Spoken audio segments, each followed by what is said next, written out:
अस्सलाम वालेकुम नाज़रीन, PBN न्यूज़ में आपका इस्तकबाल है। मैं हूं सानिया। अब आइए सबसे पहले नजर डालेंगे हेडलाइंस पर।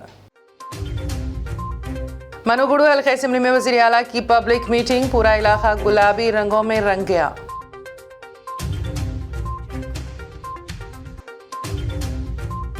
Stand up comedian Munawar Faruqui के शो के तमाम टैक्स फरोख्त, पुलिस के भारी बंदोबस्त के बीच रात को होगा शो।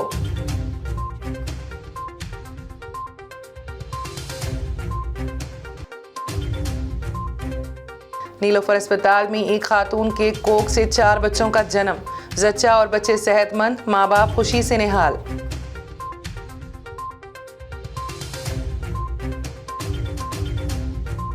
और इथोपियन एयरलाइंस के तैयारे का बड़ा हादसा टला, मंजिल पर पहुंचकर भी पायलट सोते रहे, खुद कार अलार्म बजाकर बेदार किया गया। अब खबरें तफसील से। तेलंगाना के हल्का असेंबली मनोगुरु में सियासी इजारादारी की जंग छिड़ गई हैं। कांग्रेस MLA राजगोपाल रेड्डी के इस्तीफे के बाद यहां ज़िमनी इलेक्शन की तारीख का ऐलान होना है, लेकिन उससे पहले ही यहां सरकर्दा सियासी रहनुमाओं की आमद और अवामी जलसे शुरू हो गए हैं। वज़ीर आला के चंद्रशेखर राव की प्रजा देविना पब्लिक मीटिंग शुरू होने वाली हैं, जिसमें लाखों लोगों की शिरकत का इम्कान है। वज़ीर आला KCR सड़क के रास्ते मनोगुरु रवाना होंगे। उनके काफिले में 5000 से ज़ायद कारी शामिल होने का इम्कान है। Stand up comedian lockup show के फातिह मुनव्वर फारूकी का आज रात को हैदराबाद में शो मुनक्कद होने जा रहा है। शहर के हाईटेक सिटी के करीब वाक़े शिल्पा कला वेदिका में इस शो की तैयारियां मुकम्मल हो चुकी हैं। शो की तमाम टिकटें पहले ही बुक हो चुकी हैं। वहीं पर BJP MLA राजा सिंह और युवा मोर्चा की जानिब से शो में खलल अंदाजी की वार्निंग के बाद इस शो के लिए सिक्योरिटी का भारी बंदोबस्त किया गया है, जबकि राजा सिंह को पुलिस ने कल ही हिरासत में लेकर शहर से बाहर पुलिस स्टेशन में रखा गया है। साइबराबाद पुलिस ने कहा कि जमहूरी मुल्क में शोज करने का हर किसी को हक हासिल है, इसलिए मुनव्वर फारूकी के शो को मुमकिन खदशात के तहत सिक्योरिटी दी जा रही है। हैदराबाद के मशहूर नीलोफर अस्पताल में एक खातून ने बैक वक्त 4 बच्चों को जन्म दिया है। अस्पताल के डॉक्टर्स ने बताया कि मां और चारों बच्चे सेहतमंद हैं।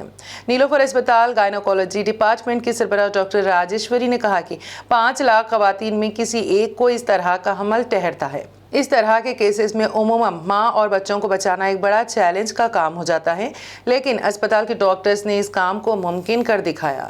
खैरताबाद इलाके के रिहायशी इमरान गौरी की अहलिया आमिना उन्निसा ने उन 4 बच्चों को जन्म दिया है, जिससे उनके घर में खुशियों के शामियाने बजने लगे। किसी माँ के कोख से बैक वक्त 4 बच्चों की पैदाइश के वाक़यात शाज़ व नादिर ही पेश आते हैं।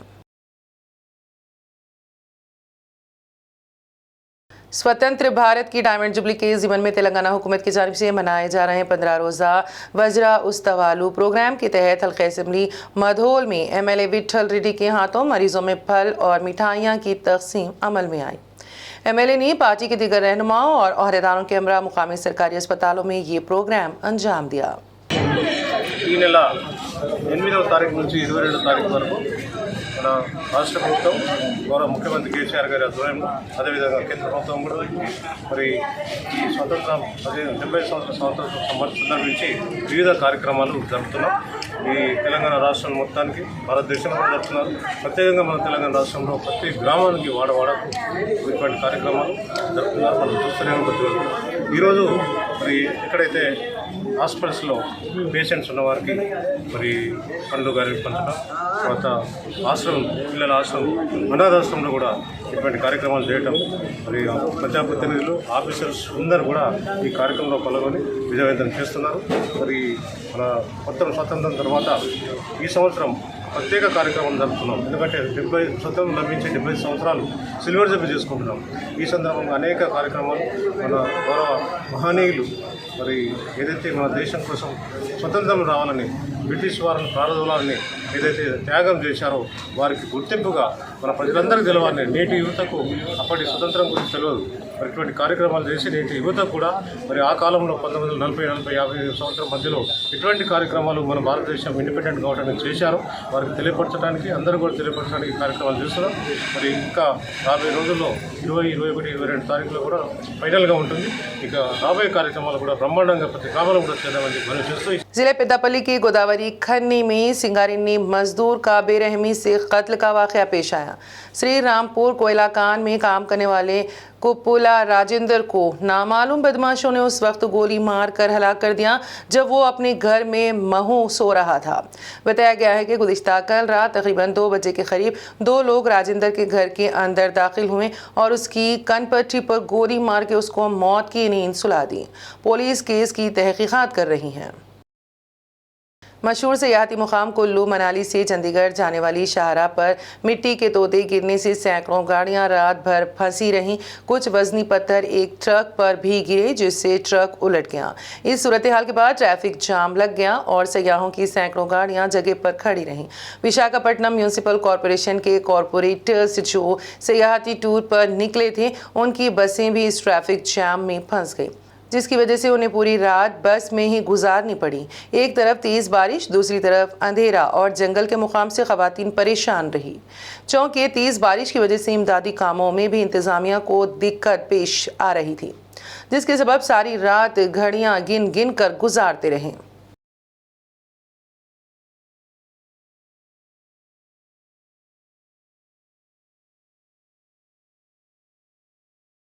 भैंसा शहर में जन्माष्टमी त्यौहार जोश खरोश के साथ मनाया गया।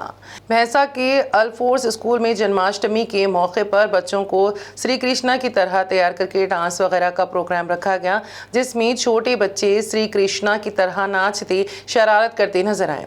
इस मौके पर स्कूल प्रिंसिपल, टीचर्स और दीगर स्टाफ के अलावा तलबा भी शरीक थे।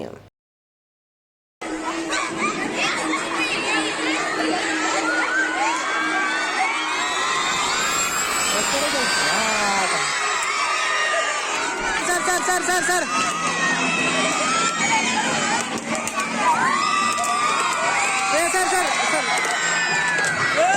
हैदराबाद की रामंतापुर नारायणा कॉलेज में एक तालिब इल्म की मुबैना खुदकुशी की कोशिश वाक़े पर बोर्ड ऑफ इंटरमीडिएट सीरियस हो गया। तफसीलात के मुताबिक साई नारायणा नामी लड़के ने इस कॉलेज से इंटर मुकम्मल कर लिया। कॉलेज से टीसी हासिल करने पहुंचा तो बकाया फीस की रकम 16,000 रुपए अदा करने प्रिंसिपल ने जोर दिया। इसी बात पर दोनों के बीच तकरार हुई और तालिब इल्म ने यह इंतहाई कदम उठाया, जिसमें प्रिंसिपल भी झुलस गया। वहीं बोर्ड ऑफ इंटरमीडिएट ने इस वाक़े का सीरियस नोट लेते हुए तमाम कॉलेज को हिदायत जारी की है कि गैर ज़रूरी तौर पर किसी भी तालिब इल्म की टीसी और दीगर सर्टिफिकेट्स ना रोके जाएं, वरना ऐसे कॉलेजेस के खिलाफ कार्रवाई की जाएगी। अजला में इंटर बोर्ड के अहदेदारों को भी हिदायत जारी की गई है कि वो कॉलेजेस की तनखी करते रहा करें। दिल्ली के deputy chief minister Manish Sisodia, जिनके घर पर कल सीबीआई ने छापा मारकर 14 घंटों तक तलाशी ली थी, आज एक पुरहुजूम प्रेस कॉन्फ्रेंस से खिताब करते हुए चंद बातों का खुलासा किया। न्यूयॉर्क टाइम्स में शाया हुई दिल्ली के एजुकेशन मॉडल की खबर को उन्होंने पूरे मुल्क के लिए फ़ख्र का मुकाम बताया। सिसोदिया ने कहा कि बैरून मुल्क दिल्ली के एजुकेशन सिस्टम की तारीफ हो रही है, लेकिन बीजेपी को इसमें नुक्स नज़र आ रहा है। जिस एक्साइज पॉलिसी के बारे में ये सारा विवाद खड़ा किया जा रहा है, मैं उसके बारे में कहना चाहता हूं कि वो इस देश की सबसे बेस्ट एक्साइज पॉलिसी है और उस पॉलिसी को हम पूरी ट्रांसपेरेंसी और पूरी ईमानदारी से लागू कर रहे थे और बहुत ईमानदारी से वो पॉलिसी तैयार की गई। अगर दिल्ली के एलजी साहब ने 48 घंटे पहले उस पॉलिसी को फेल करने की साजिश के तहत अपना फैसला नहीं बदला होता तो आज दिल्ली सरकार को इस बेस्ट एक्साइज पॉलिसी से कम 10,000 करोड़ रुपए हर साल मिल रहे होते।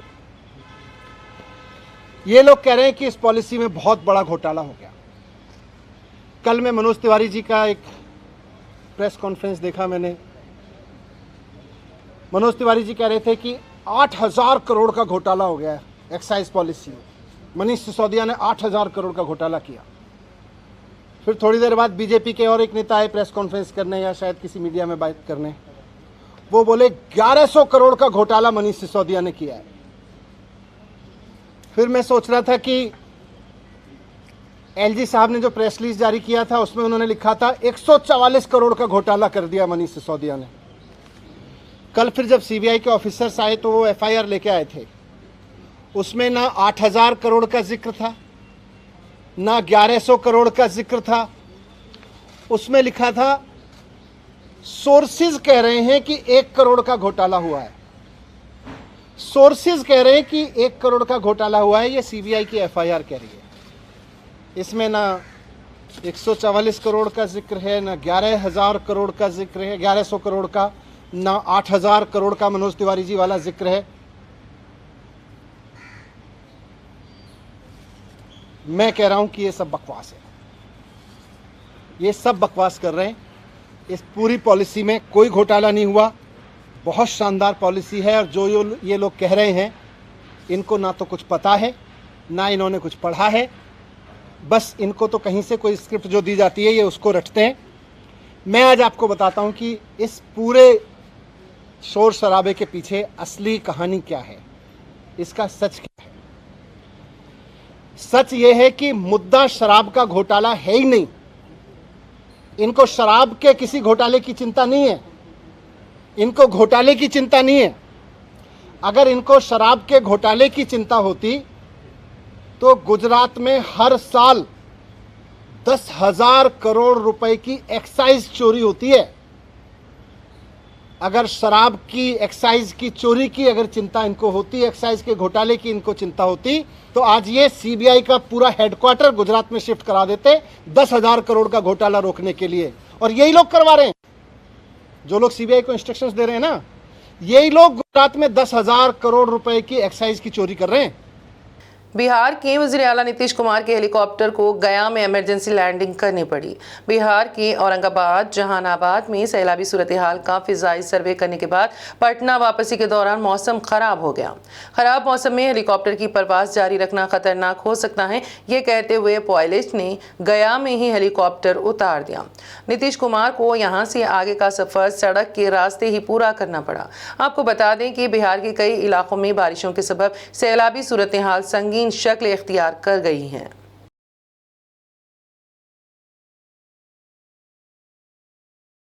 चोरी, कत्ल या किसी भी जुर्म में मुलविस मुलजिमों को पकड़ने असर हाजिर में टेक्नोलॉजी का खूब इस्तेमाल हो रहा है, लेकिन मध्य प्रदेश का एक पुलिस अफसर कत्ल का केस हल करने और कातिलों को गिरफ्तार करने के लिए अपना दुखड़ा लेकर एक बाबा के दरबार में पहुंच गया। एक एएसआई रैंक के अफसर को बाबा के कदमों के पास बैठकर बातचीत करती हुई वीडियो सोशल मीडिया पर खूब गश्त कर रही हैं। पिछले महीने की 28 तारीख एक नौजवान लड़की की नाश कुएं से दस्तयाब हुई थी। मुकामी पुलिस को जब मुलजिम का कोई सुराग हाथ नहीं लगा तो एएसआई मदद की अर्जी लेकर बाबा चंद के चरणों में पहुंच गए।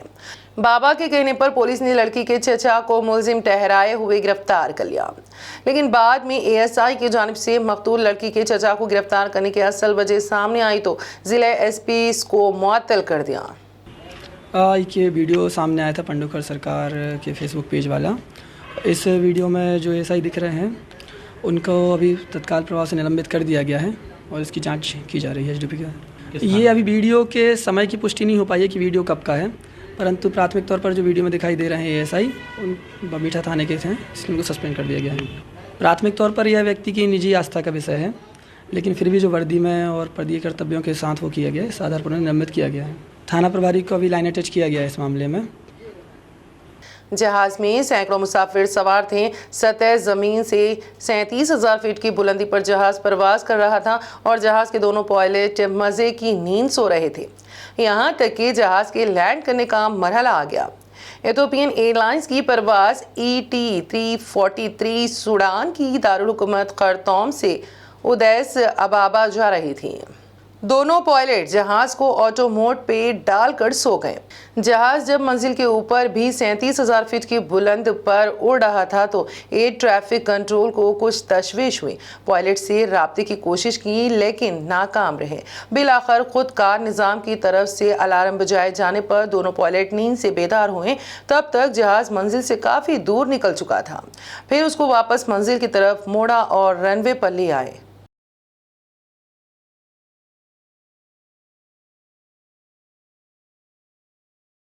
अब आखिर में एक मरतबा फिर नजर हेडलाइंस पर।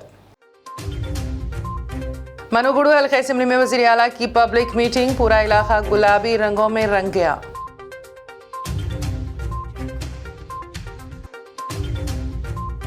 Stand up comedian Munawar Faruqui के शो के तमाम टैक्स फरोख्त, पुलिस के भारी बंदोबस्त के बीच रात को होगा शो।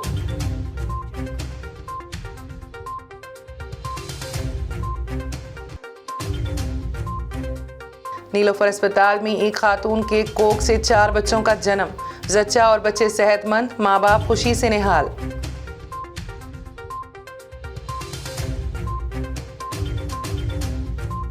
और इथोपियन एयरलाइंस के तैयारे का बड़ा हादसा टला, मंजिल पर पहुंचकर भी पायलट सोते रहे, खुद कार अलार्म बजाकर बेदार किया गया। बीबीएन न्यूज में फिलहाल इतना ही। ताज़ा तरीन अपडेट्स के लिए देखते रहिए बीबीएन न्यूज। बीबीएन चैनल के व्यूअर्स के लिए एक अहम इत्तला। अब बीबीएन चैनल का टेलीकास्ट भारत भर में हो रहा है। हमारे व्यूअर्स भारत में कहीं भी टीवी पर अब बीबीएन चैनल देख सकते हैं। स्क्रीन पर बीबीएन चैनल की टेलीकास्ट डिटेल्स दस्तयाब हैं। इसके अलावा भारत भर में किसी भी एरिया में अगर आप बीबीएन चैनल देखना चाहते हैं तो आप अपने केबल ऑपरेटर को इसके लिए कह सकते हैं। आपकी डिमांड पर वो ज़रूर बीबीएन चैनल टेलीकास्ट करेंगे, क्योंकि बीबीएन एक फ्री टू एयर चैनल है। इसके लिए आपको सिर्फ हमारे दिए गए नंबर पर केबल ऑपरेटर से कॉल या व्हाट्सएप पर मैसेज करवाना है। हम आपके केबल ऑपरेटर तक बीबीएन चैनल पहुंचा देंगे, जिससे वो आपके एरिया में टेलीकास्ट कर सकते हैं। इसके लिए चैनल की हमारी पूरी टीम लगातार काम कर रही है ताकि आप तक बीबीएन चैनल को पहुंचाया जाए। इसके अलावा बीबीएन चैनल को भारत भर में रिपोर्टर्स की ज़रूरत है। अगर आप सहाफ़ी हैं और बीबीएन चैनल से जुड़ना चाहते हैं तो आप भी दिए गए नंबर पर रब्त कर सकते हैं।